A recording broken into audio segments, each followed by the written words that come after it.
नमस्कार, मंडी.com में आपका स्वागत है। मैं हूं भुवन भास्कर।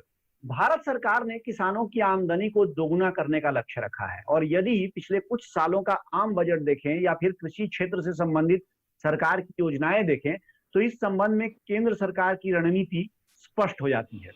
अब तक जहां किसान को केवल खेती बाड़ी से जोड़कर देखा जाता था, वहीं मौजूदा केंद्र सरकार ने किसानों की आमदनी बढ़ाने में कृषि के सहायक क्षेत्रों यानी एलाइड सेक्टर्स पे भी भरपूर जोर दिया है और मत्स्य पालन इन्हीं क्षेत्रों में सबसे महत्वपूर्ण है। प्रधानमंत्री नरेंद्र मोदी ने आत्मनिर्भर भारत का जो संकल्प देश के सामने रखा है, मत्स्य पालन का क्षेत्र भी उसमें बड़ी भूमिका अदा करने वाला है और इसके लिए सरकार ने प्रधानमंत्री मत्स्य संपदा योजना के नाम से एक महत्वाकांक्षी स्कीम भी शुरू की है।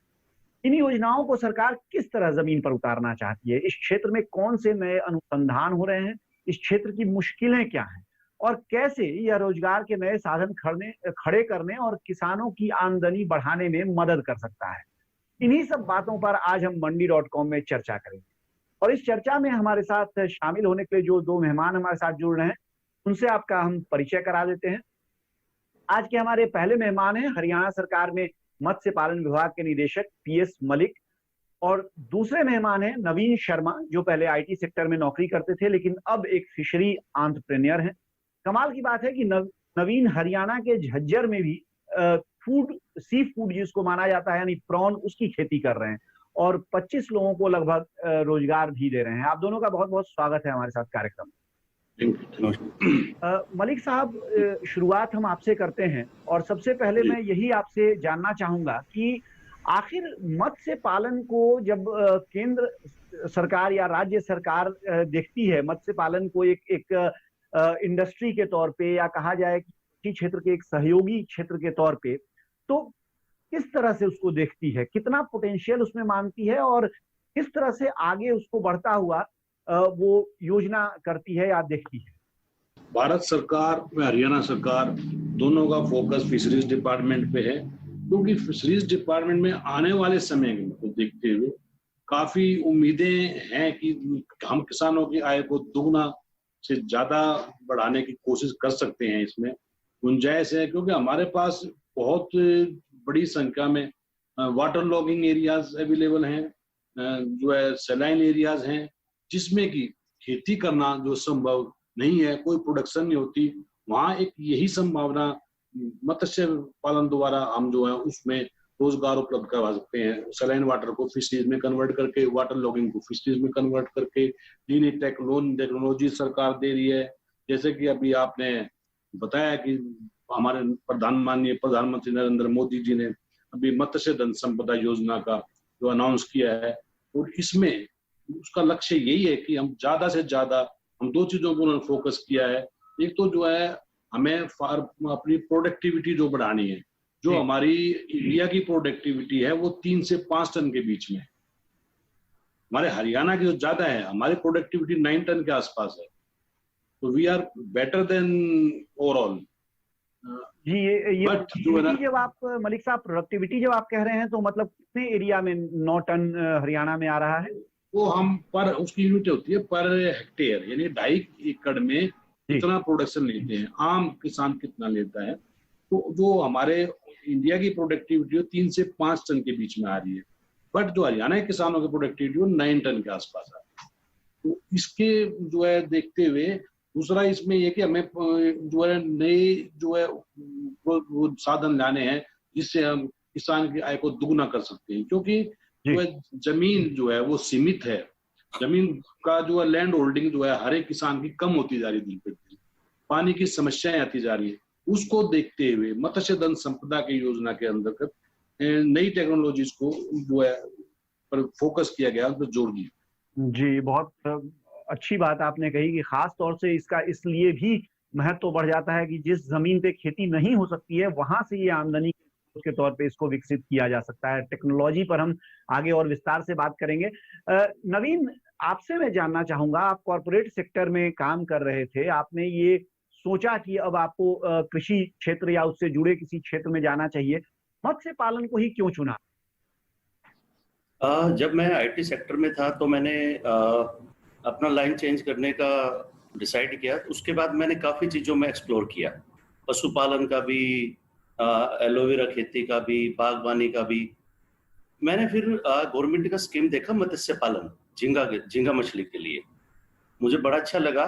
फिर मैंने काफी एक्सप्लोर किया, लाली मिला, फिशरीज डिपार्टमेंट में मिला, काफी नॉलेज इकट्ठी की। तो मुझे उसके लगा, जैसे डॉक्टर मलिक ने भी बताया अभी, जो इसके अंदर जो आमदनी है आपकी लागत से डबल या ट्रिपल कर सकते हैं। दूसरा, आप इसको जो यूजफुल लैंड नहीं है, जहां पर हम नॉर्मली खेती बाड़ी नहीं कर सकते, जहां पर काफी हार्ड वाटर है, 4000 5000 हार्ड वाटर है, आप इसको वहां पर भी कर सकते हैं। मतलब कि जो जमीन आपकी खेती के लिए उपयोग में नहीं है, आप उसको उपयोग में ला सकते हैं। तो इसके लिए फिर मैं मत्स्य पालन में चला गया।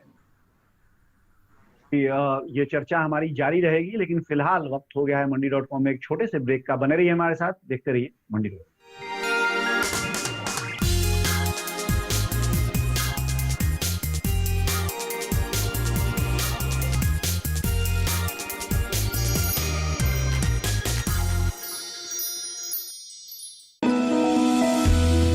जानकारी जो किसानों के लिए हो लाभकारी,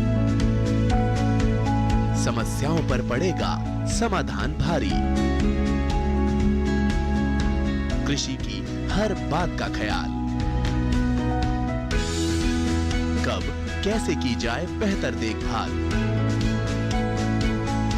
जानिए विशेषज्ञों के साथ, देखिए खेत खलिहान, सोमवार से शुक्रवार सुबह 7 बजे डीडी किसान पर।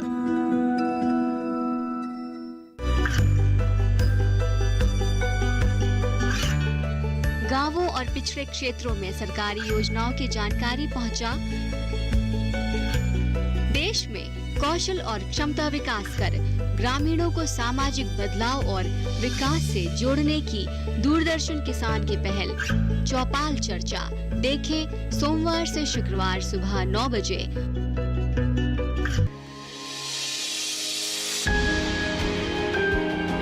सहेजें कण कण को, सुंदर दे रूप रंग आकार, स्वस्थ जीवन रहे जमीन पर, इंद्रधनुष हो साकार। देखिए प्रकृति की ओर, गुरुवार सुबह 9:30 पर।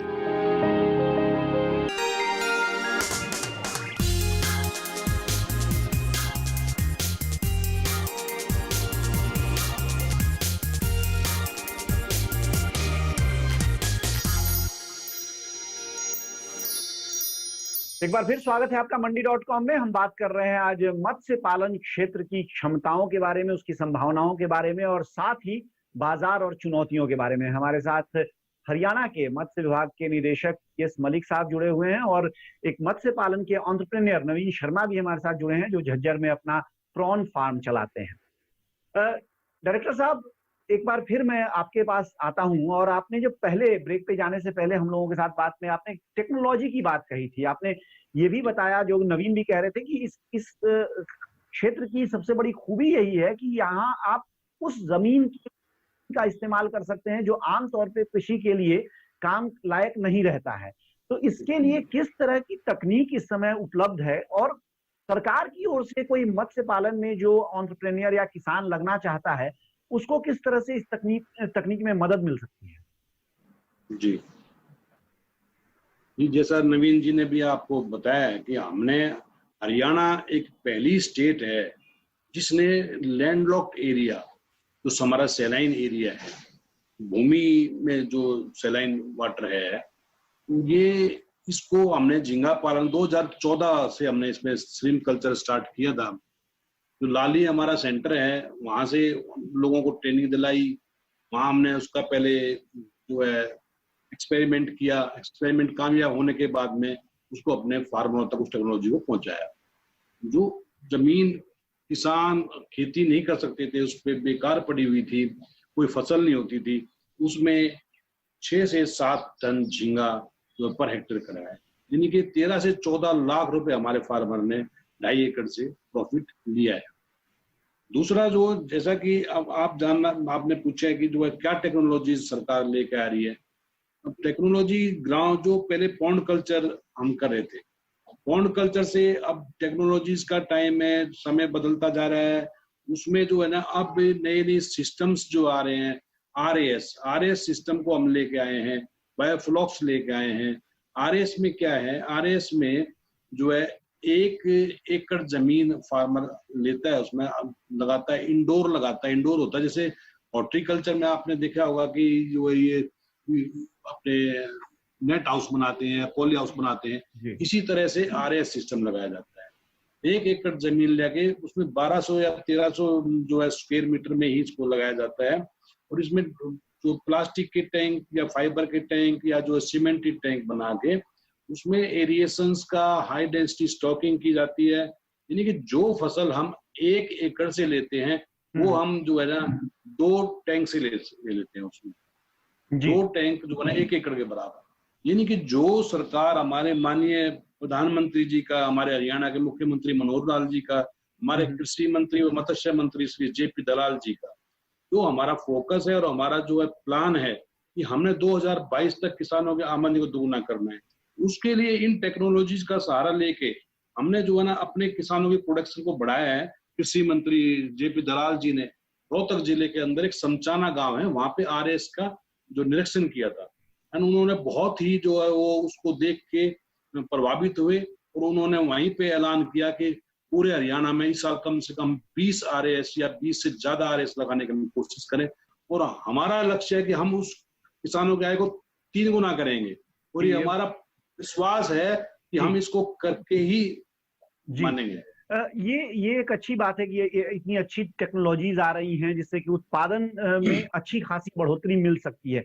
लेकिन नवीन, मैं आपसे समझना चाहूंगा, क्योंकि एक किसान के लिए और एक एंटरप्रेन्योर के लिए उत्पादन तो एक बात है, लेकिन उत्पादन के बाद उसकी सबसे बड़ी चुनौती ये होती है कि उस उत्पादन को सही भाव पर, सही मूल्य पर बाजार मिल सके। इसके बारे में आपका क्या अनुभव रहा है? और मैं आपसे समझना चाहूंगा, आप केवल क्योंकि प्रॉन की खेती कर रहे हैं, लेकिन आप केवल प्रॉन पर इसको सीमित न रखें, बल्कि अगर मछली पालन के लिए किसी भी किसान या किसी भी जो एंटरप्रेन्योर है उसके लिहाज से मैं समझना चाहूं, तो क्या बाजार की क्या संभावनाएं हैं, क्या चुनौतियां हैं, और उससे कैसे उबरा जा सकता है? उसके लिए क्या ट्रिक्स क्या होंगे जो आपने अभी तक अपने अनुभव से सीखे हैं? हमारे यहाँ पर नॉर्थ जोन में कोई झींगा का प्रोसेसिंग प्लांट नहीं है। प्रोसेसिंग प्लांट मीन्स यहाँ पर कोई मार्केट नहीं है जहाँ पर आप अपना 10 टन या 15 टन बेच सकते हैं। तो उसके लिए हमें आंध्रा, गुजरात या बाहर के स्टेटों की तरफ जाना होता है। तो वहां पर आप जान सकते हैं, अगर मैं अपना सामान फॉर एग्जांपल यहाँ 10 रुपए का बेचूंगा और मैं उसको आंध्रा बेचने जाऊंगा तो उसमें ट्रांसपोर्ट कॉस्ट भी इंक्लूड होगा, जो मेरी कॉस्टिंग के अंदर लेस कर देंगे। फॉर एग्जांपल अगर मेरा 300 का भाव है तो मुझे 270 देंगे यहाँ पर। तो मैं सरकार से चाहूंगा कि कोई प्रोसेसिंग प्लांट या कुछ ऐसा लग जाए कि हमें यहाँ पर भी मंडी मिल जाए प्रॉन्स की, और हम यहाँ पर अच्छे रेट में बेच सकें। दूसरा इसका फीड का सीड का, जो इसका फीड का कॉस्ट है वो बहुत हाई है। अभी एट प्रेजेंट जो मार्केट में चल रहा है 80 रुपए पर केजी, और वो भी उपलब्ध नॉर्थ जोन में है नहीं कहीं पे। वो भी हम आंध्रा से, गुजरात से, वाइजैक से या उधर से ही लेके आते हैं। तो जो फीड है वो ट्रांसपोर्ट कॉस्ट उसमें इंक्लूड हो जाता है, और वो हमें यहाँ पर काफी कॉस्टली पड़ता है। जैसे फॉर एग्जांपल अभी 80 रुपए पर केजी, 79 रुपए पर केजी अलग अलग कंपनियों का। तो अगर यहाँ पर कोई प्रोसेसिंग इसका सीड का कोई प्लांट लग जाए तो हमें यहाँ पर 50 या 60 रुपए पड़ेगा। इससे जो मेरा ओपेक्स कॉस्ट है वो भी घट जाएगा और मेरा मुनाफा काफी बढ़ जाएगा। दूसरा इसका जो सीड का है, सीड का जैसे ही मेरे पास मैं सीड लेके आता हूँ, यहाँ पर कोई इतनी हाईटेक लैब लग जाए जहां पर मैं अपना सीड का क्वालिटी चेक करवा सकूं कि जो मेरा सीड आया है उसमें कोई वायरस इन्फेक्टेड तो नहीं है, कोई ग्रोथ इसका कैसा रहेगा, ये सब कुछ। इसमें नवीन ये तो हो गई कि जो चुनौतियां हैं, जो आपने कहा कि जो सरकार अगर ये कदम उठाए तो आपको एक एंटरप्रेन्योर के तौर पे और ज्यादा सुविधा होगी। लेकिन जो परिस्थितियां अभी हैं उनमें आपका क्या अनुभव अभी तक रहा है, और उसमें आपकी सलाह क्या होगी कि जो नए किसान मत्स्य पालन में उतरना चाहते हैं, जो एंटरप्रेन्योर्स आना चाहते हैं, वो किस तरह से बेहतर काम कर सकते हैं, या इन जो लिमिटेशंस हैं उनमें कैसे अपने भाव ज्यादा रख सकते हैं, मतलब उसको टूटने से बचा सकते हैं? जो नया किसान आता है, हमारी हरियाणा सरकार और फिशरी डिपार्टमेंट ने काफी सहयोग करते हैं। लाली के अंदर जैसे डॉक्टर मलिक ने भी बताया, वहाँ पर जो सीनियर साइंटिस्ट हैं, वो आपको प्रॉपर, जो मेरा फिशरी डिपार्टमेंट है, आपको ट्रेनिंग करवाता है। इवन वायरसेस के बारे में भी बताता है, क्या इसमें सावधानियां रखनी चाहिए, कैसे आपको कितना स्टॉकिंग करना है, कितना डेंसिटी रखना है, कैसे फीडिंग करना है, कैसे पानी के पैरामीटर्स रखने हैं, वो सब कुछ प्रॉपर फिशरीज डिपार्टमेंट आपका ट्रेनिंग करवाता है। फिलहाल वक्त हो गया एक छोटे से ब्रेक का। ब्रेक के बाद लौटेंगे हम और ये चर्चा हमारी एक बार फिर से शुरू करेंगे हमारे दोनों मेहमान PS मलिक साहब और नवीन शर्मा जी के साथ। बने रहिए हमारे साथ, देखते रहिए मंडी डॉट।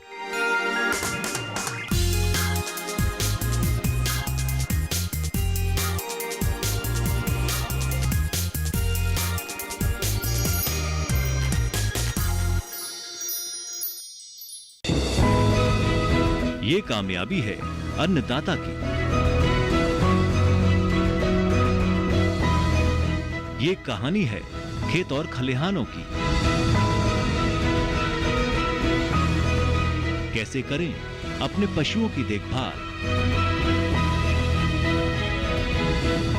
जानिए गांव-गांव के किसानों का हाल।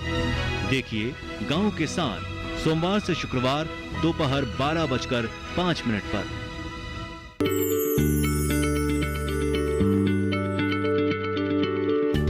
क्या आप किसी बीमारी से परेशान हैं?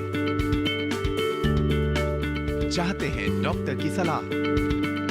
तो हम हैं आपके साथ। बताएंगे आपको जीने की राह। समस्याएं आपकी, समाधान देश के मशहूर विशेषज्ञों के। घर बैठे बात करें देश के जाने माने डॉक्टरों से। हमारे लाइव प्रोग्राम स्वस्थ किसान में हर शनिवार शाम 6 बजे से 7 बजे तक। बीमारियों से कैसे बचेगी फसल? मवेशियों की मुश्किलों का क्या है हल? कहां से लाएं बीज, कितनी लगेगी खाद? किसानों के हर फोन का विशेषज्ञ देंगे जवाब। देखिए हेलो किसान लाइव सोमवार से शुक्रवार शाम 6 बजे।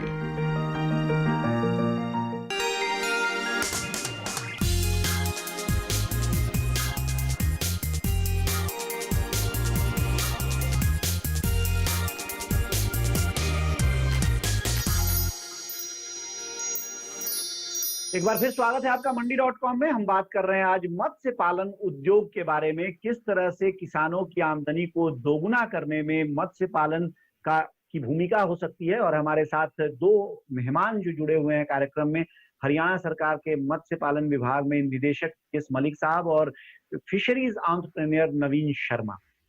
मलिक साहब, वापस मैं आपके पास आता हूँ। एक कुछ जगहों पे मंडी.com के तहत कुछ स्टोरीज जो हमने इससे पहले मत्स्य पालन में किए हैं, उसमें हमने देखा है कि कई जगहों पे किसानों ने FPO बना के भी अपना बाजार एक तरह से स्थिर किया है। और वहां पे क्योंकि ये बहुत ही एक तरह से पेरिशेबल गुड्स है, मछलियां जब मान लीजिए एक बार निकल गई पॉन्ड से तो उनको तुरंत बेचना जरूरी होता है। तो ऐसे में हमने कई जगहों पे देखा है कि जो खरीदार हैं वो इसका लाभ उठाते हैं और भाव को तोड़ते हैं। भारत सरकार क्योंकि FPO को लेके भी काफी एक तरह से कहा जाए कि बहुत उत्साहित है और कई सारी योजनाएं आई हैं इनको शुरू करने के लिए। और अभी जो वित्त मंत्री निर्मला सीतारमण ने जो घोषणाएं की क्षेत्र के लिए, उसमें भी FPO की बात कही गई है मछली पालन के लिए। तो ये किस तरह से हो सकता है और यहाँ से आपको क्या लगता है कि किसानों को कितनी मदद मिल सकती है? अभी जो है फिशरीज का FPO हमने बनाना शुरू किया है इस मत्स्य धन संपदा योजना में। इसमें नाम FPO का भी जो है इंक्लूड किया गया है, FPO बनाने का, फिश फार्मर प्रोड्यूसर ऑर्गेनाइजेशन। तो अभी हमने स्टार्ट किया है इसको फिशरीज के अंदर, ज्यादा नहीं बना पाए हैं। बाकी इसका फायदा ये होगा कि जो है हम आपको फिशरीज को क्लस्टर अप्रोच में देखेंगे, यानी कि जैसे श्रिम्प का है, नवीन जी श्रिम्प कर रहे हैं और भी हमारे रोहतक में श्रिम्प कर रहे हैं, फतेहाबाद में श्रिम्प, तो एक ही पर्टिकुलर एरिया में श्रिम्प के फार्मर ज्यादा हों, उसका जो है एफपीओ मान ये फायदा होगा कि उनको जो आपने अभी क्वेश्चन किया कि पेरिसेबल आइटम है फिश, उसमें कोल्ड चेन हम प्रोवाइड करवाएंगे और इस मत्स्य धन संपदा योजना में ये सब इंक्लूड किया। इंफ्रास्ट्रक्चर में काफी जोर दिया गया है इसमें। हम अपने मत्स्य किसानों को कोल्ड स्टोर बनाएंगे, आइस प्लांट बना के देंगे, इंसुलेटेड ट्रक देंगे। ये सब संभव है, एक पर्टिकुलर एक किसान के लिए संभव नहीं है। अगर इसको एफपीओ ग्रुप बनाएंगे, ग्रुप में जो है ना ये उसका फायदा लिया जा सकता है। मलिक साहब, इस मत्स्य पालन विभाग को किस तरह से आप देखते हैं, कितना प्रभावी देखते हैं? और जो आपका गणित है उसके हिसाब से, जैसे आपने कहा कि 1 हेक्टेयर में 9 टन तक का उत्पादन हरियाणा में खासतौर से किसान ले पा रहे हैं, हालांकि देश का जो औसत है वो करीब 4-5 टन का है। तो इसमें एक हेक्टेयर तालाब जो है उसको मैनेज करने के लिए कितने लोग चाहिए होते हैं, और अगर रोजगार पैदा करने के लिहाज से देखें तो कितना ये प्रभावी एक सेक्टर हो सकता है? इसमें हमने जो है कम से कम जो 5 साल में हम 1,03,000 लोगों को रोजगार देंगे। इसमें से 25 से 30,000 के बीच में डायरेक्ट बेनिफिशियरीज होंगे। जैसे जो किसान करेगा वो डायरेक्ट बेनिफिशियरी है, और जो उनसे जुड़े हुए हैं, जो उनके हेल्पर के रूप में काम करेंगे, उनका वो दो गुना, यानी कि हम 1 के साथ 2 लेके चल रहे हैं। इस तरह मिला के हम 1 लाख से ज्यादा 5 साल में अपने मत्स्य पालन के माध्यम से रोजगार उपलब्ध कराएंगे। तो जैसा आपने भी कहा था, नवीन जी ने भी बताया था कि हमारे जो है बेरोजगार युवक जो है नौकरियों के लिए कंपनियों में छोटी छोटी नौकरियों के लिए भटकते फिरते हैं। अगर वो अपना काम मत्स्य पालन का काम अपनाएंगे तो इसमें एक तो जैसा अभी आपने लॉकडाउन में भी देखा होगा, जो है कहीं सुना भी नहीं होगा कि कभी भी किसी मत्स्य किसान को नुकसान हुआ है। इसी प्रकार एक जो हरियाणवी भाषा में कहते हैं कि ना ओढ़ा ना पाड़ा, तो फिर डर का आएगा भाई मछली पालन करो जल्दी से। तो इसमें ना तो फिशरीज को ज्यादा भाई कोई ओले पड़ गए, बरसात आ गई, तो आपने सिर्फ पानी की मैनेजमेंट करनी है। भुवन जी 4 महीने की क्रॉप होती है। ये 4 जो अपनी नवीन जी ने बताना ये मिस कर गए, 4 महीने में कमा रहा है हमारा किसान, जो 10 से 15 लाख रुपए कमा रहा है 4 महीने में कमाता है। अच्छा नवीन, अगर एक किसान 2 क्रॉप ले।